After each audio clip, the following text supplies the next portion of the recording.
사랑하는 여러분, 우리는 매주 수요일마다 구약성경 룻기서의 말씀으로 하나님이 주시는 말씀의 은혜를 나누고 있습니다. 오늘은 우리가 받은 본문 말씀인 구약성경 룻기 4장 7절에서 12절의 말씀으로 나도 선택을 받았는가 라는 제목으로 하나님이 주시는 말씀의 은혜를 함께 나누기를 소원합니다.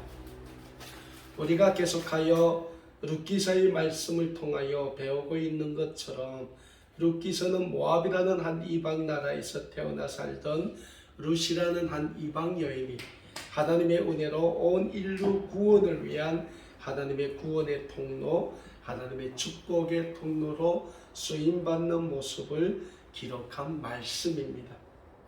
우리가 룻기서의 말씀을 통하여 배운 것처럼 룻은 모압이라는 이방 나라에서 태어나 살아온 이방 여인으로서 그의 삶은 하나님을 모르는 삶이었습니다.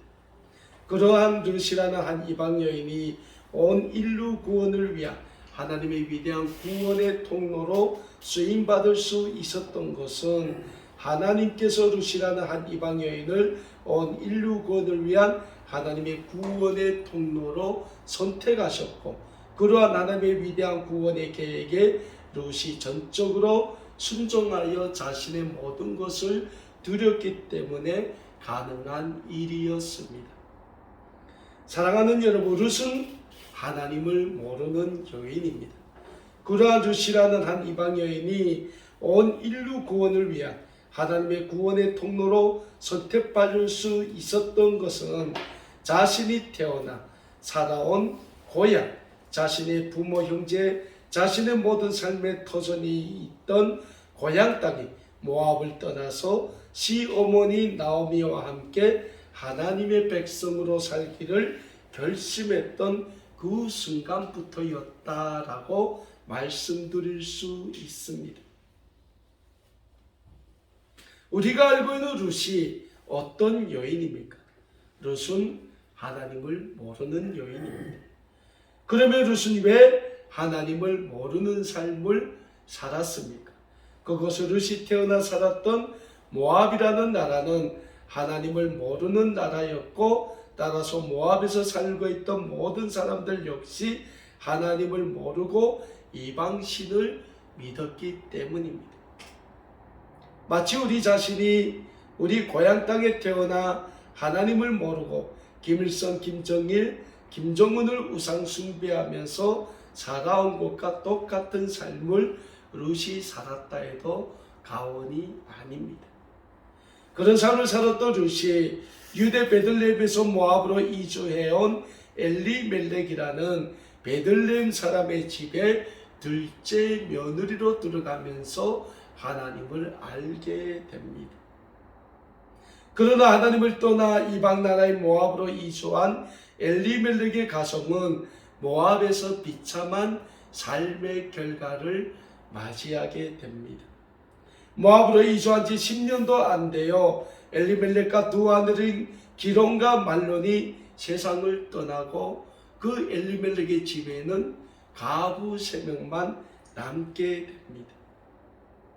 그러던 룻이 모압에서의 삶을 정리하고 다시 하나님의 품으로 돌아가기로 결심한 시어머니 나오미를 따라 자신이 태어난 곳, 자신의 부모, 형제, 자매가 있고 자신의 삶의 터전에 있는 모압을 떠나 유대 베들레헴으로 하나님의 백성으로 살기를 결심한 순간, 하나님의 룻을 하나님의 거룩한 구원의 백성으로, 하나님의 구원의 통로로 쓰시기 위하여 선택하셨다는 영적인 진리를 우리는 잊지 말고자 합니다.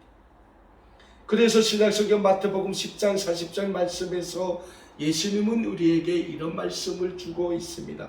너희를 영접하는 자는 나를 영접하는 것이요, 나를 영접하는 자는 나를 영접하는 것이라. 그리고 신약성경 요한복음 15장 16절의 말씀에서 예수님은 우리에게 너희가 나를 택한 것이 아니요 내가 너희를 택하여 세웠다라고 말씀하고 있습니다. 베드로 사도는 베드로 후서 말씀에서 우리에게 너희는 택하신 족속이요 왕 같은 제사장이라고 말씀하고 있습니다. 그러니까 우리가 하나님을 선택한 것이 아니고 하나님께서 우리를 선택하여 하나님의 거룩한 백성으로 삼아 주셨다는 사실입니다. 오늘 우리도 마찬가지입니다. 오늘 이 자리에 모인 우리 모두는 우리 자신이 하나님을 선택하여 이 자리까지 온 사람은 단 한 명도 없다는 겁니다. 오늘 우리가 이 자리에 있을 수 있는 것은 하나님이 우리를 선택하셨기 때문에 오늘 이 자리에 우리가 있을 수 있다는 영적인 진리를 잊지 말고자 합니다. 룻도 마찬가지였고 오늘 우리도 마찬가지입니다. 다만 룻은 엘리멜렉이라는 이스라엘 사람의 가정에 며느리로 들어가면서 하나님을 알았다는 사실입니다. 우리도 우리의 고향을 떠나 두만강 압록강을 건너 중국에 잠시 거하면서 하나님에 대한 소문을 들었습니다. 저처럼 선교사님을 통해 하나님을 알게 된 사람도 있을 것이고 아니면 중국에 거하면서 중국에 있는 조선족 동포들의 교회를 통해서 하나님을 알게 되었을 수도 있다는 거예요. 어쨌든 우리는 우리의 고향을 떠나 두만강 압록강을 건너 중국에서 혹자는 또 제3국에서 하나님에 대한 소문을 들었다는 거예요. 룻도 과거의 룻은 모압에서 태어나 살면서 하나님을 몰랐지만은 하나님을 떠나 유대 베들레헴이라는 곳에서 모압으로 이주해온 엘리멜렉이라는 사람의 집에 며느리로 들어가면서 하나님에 대한 소문을 듣게 됐다는 거예요.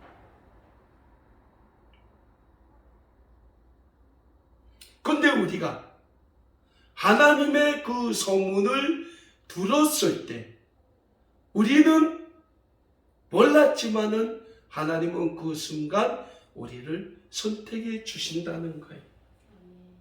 그리고 하나님은 우리의 삶을 그 순간부터 하나님의 거룩한 구원의 백성의 삶으로 한 걸음 한 걸음 인도해 주시게 된다는 사실입니다. 오늘 본문하신 구약성경 룻기에서 주인공 룻이 바로 그런 삶을 살았다는 거예요. 모압이라는 이방 나라의 여인이 베들레헴에서 모압으로 이주해온 엘리멜렉이라는 사람의 가정에 며느리로 들어가면서 룻은 하나님에 대해 알게 됩니다. 그리고 룻이 하나님을 알게 된 순간 하나님은 룻을 하나님의 거룩한 구원의 백성으로 선택하셨을 뿐 아니라 룻을 통해 하나님의 구원의 은혜를 펼치시기 위한 계획을 하나님께서는 이루어 가시게 되었다는 것입니다. 그러면 하나님은 룻을 향한 하나님의 구원의 계획, 축복의 계획을 어떻게 인도해 가고 계십니까? 먼저 하나님은 가부만 3명 남은 엘리멜렉의 가정의 유일한 어른인 시어머니 나오미의 마음을 움직이십니다. 하나님이 나오미의 마음을 어떻게 움직이십니까? 그 모압에서의 그 10년 동안 처절한 삶을 통하여 나오미가 자신의 삶을 돌아보게 하십니다. 그래서 나오미가 자신의 그 가정이 그렇게 10년 안에 그렇게 비참한 삶의 결과를 맞이한 것이 결국 하나님을 떠나 이방 나라로 이주해온 삶의 결과라는 것을 하나님이 깨닫게 하셔요. 그래서 나오미는 하나님 앞에서 회개하고 다시 하나님께로 돌아가기를 결심합니다. 그 결심이 뭡니까? 자기가 떠나온 유대 베들레헴으로 다시 돌아가게 하시죠. 그리고 하나님은 그 시어머니 나오미의 그 결심에 며느리 룻이 동참하게 합니다. 그래서 룻은 시어머니 나오미의 베들레헴으로의 노송에 함께하게 됩니다.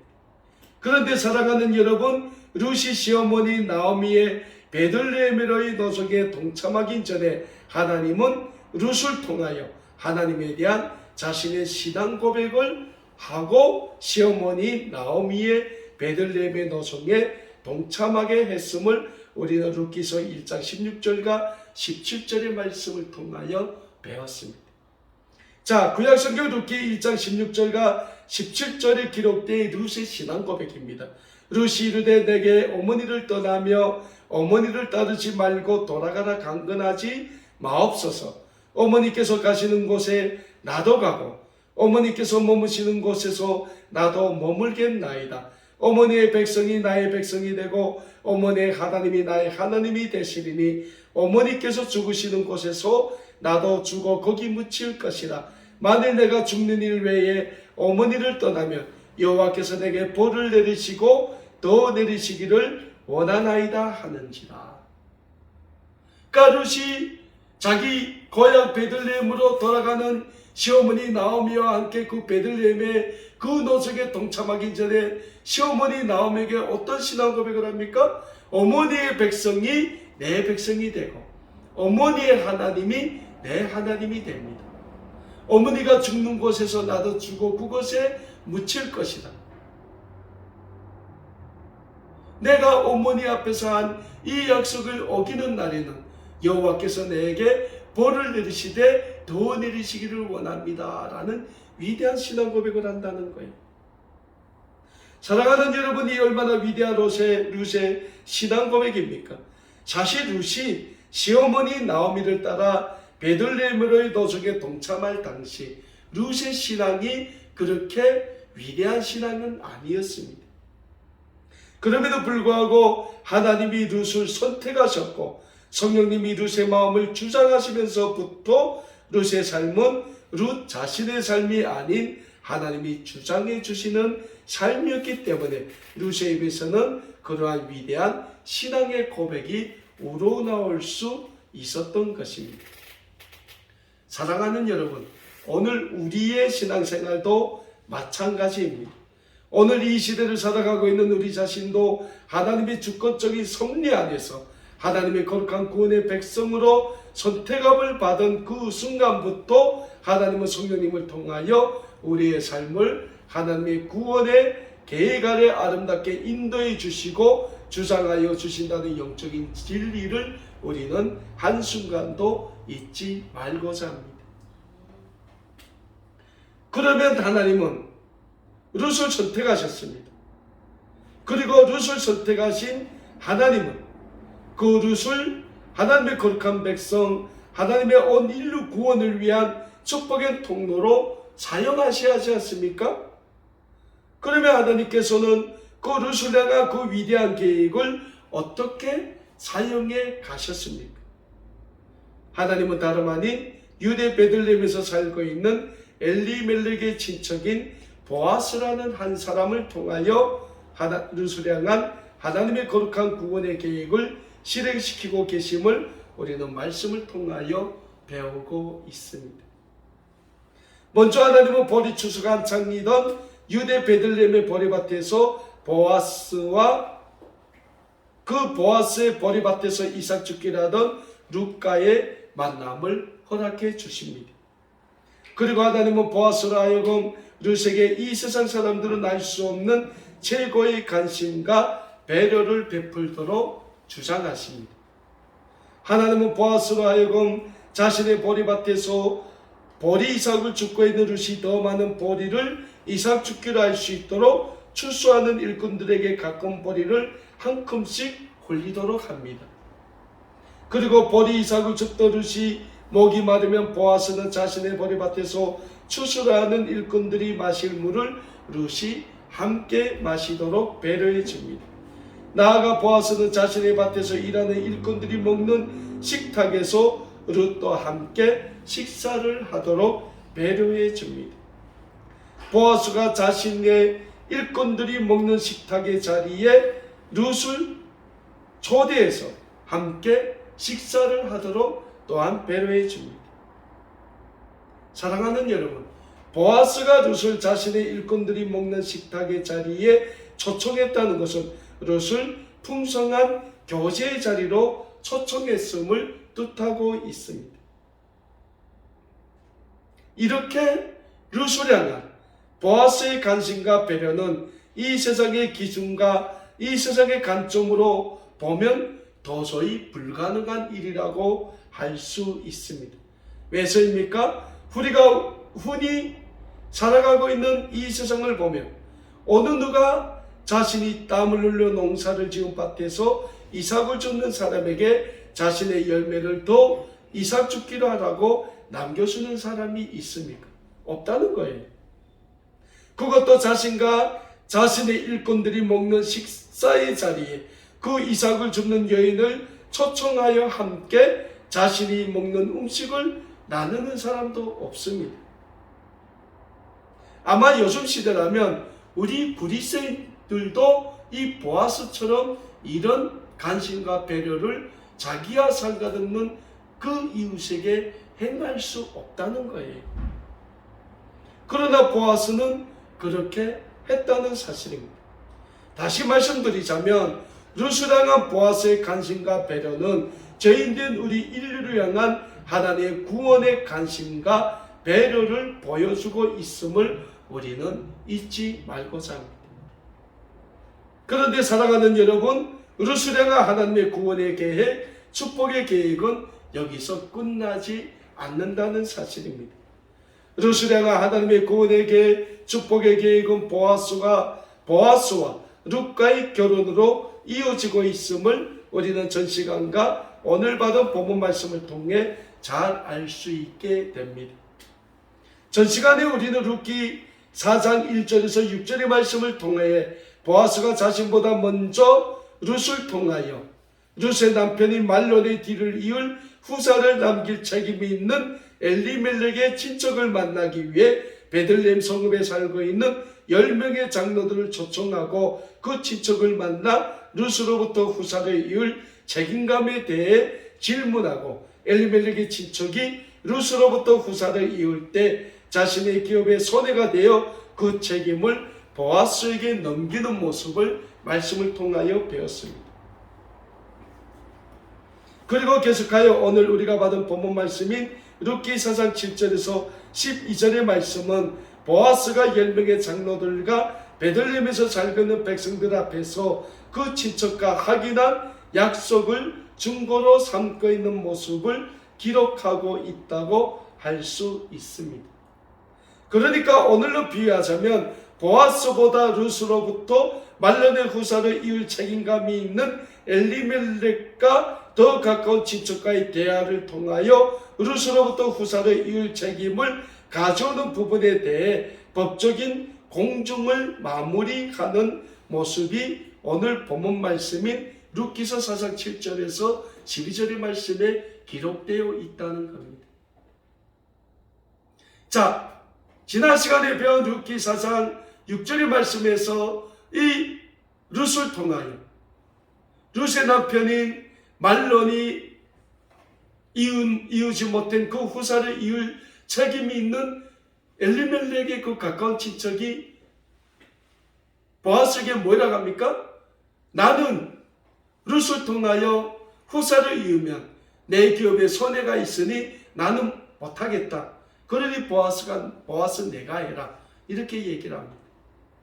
그리고 오늘 7절 말씀 보면 보아스가 이런 얘기를 합니다. 우리 이스라엘의 전통을 보면 옛날부터 기업을 누르거나 뭐 할 때는 그 사람이 자기의 신발을 벗어 그 이웃에게 주는 관례가 있다. 그러니 너도 네 신발을 벗어 내가 그 룻을 통하여 룻의 남편인 말론이 잊지 못한 후사를 이을 책임이 나한테 있음을 네가 증명해라고 해요. 그리고 그 엘리멜렉과 더 가까웠던 친척이 자기의 신발을 벗어서 보아스에게 주지요. 그리고 보아스가 자신이 초청한 그 베들레헴의 10명의 장로들에게 증언을 시킵니다. 자, 여러분들도 들었지 않냐?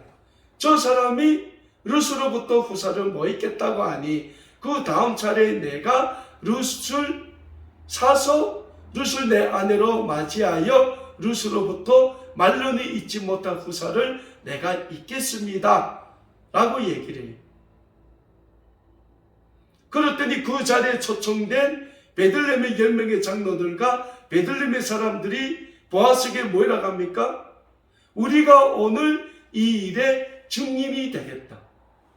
그리고 그들이 뭐라고 합니까? 보아스를 축복했어요. 하나님이 라헬과 레아를 통하여 이스라엘의 집을 세웠던 것처럼 너희 집이 그런 집이 되기를 원한다고 축복을 했어요. 이게 얼마나 위대한 축복입니까? 결국은 오늘 본문 말씀을 통하여 룻과 보아스는 부부가 됩니다. 사랑하는 여러분, 하나님을 모르고 살았던 한 이방 나라의 여인이 하나님의 거룩한 구원의 백성으로 온 인류 구원을 향한 하나님의 구원의 통로로 수임받을 수 있었던 것은 룻이 하나님의 거룩한 구원의 백성으로 선택을 받았기 때문에 가능했다는 영적인 진리를 우리는 말씀을 통하여 다시 한번 새기기를 원합니다. 그리고 룻을 선택하시고 그 운명을 계획 아래 선하시게 인도하시고 주장하시는 하나님께서는 오늘 우리 모두의 운명도 하나님의 거룩한 구원의 백성의 삶으로 미래 북한 복음화를 위한 하나님의 복음의 일꾼의 삶으로 선택하시고 사용하시기를 간절히 원하고 계신다는 영적인 진리 또한 우리는 잊지 말고자 합니다. 오늘도 우리를 향하신 하나님의 거룩한 구원의 계획을 잊지 마시고 우리의 모든 삶을 하나님의 구원의 영광을 위해 드리기에 힘쓰심으로 우리를 향하신 하나님의 선하신 계획이 다 이루어지는데 마음껏 쓰임받는 우리의 아름다운 꿈의 교회 모든 믿음의 가족 여러분들 다 되실 수 있기를 우리 주 예수 그리스도의 이름으로 간절히 소원합니다. 기도하겠습니다.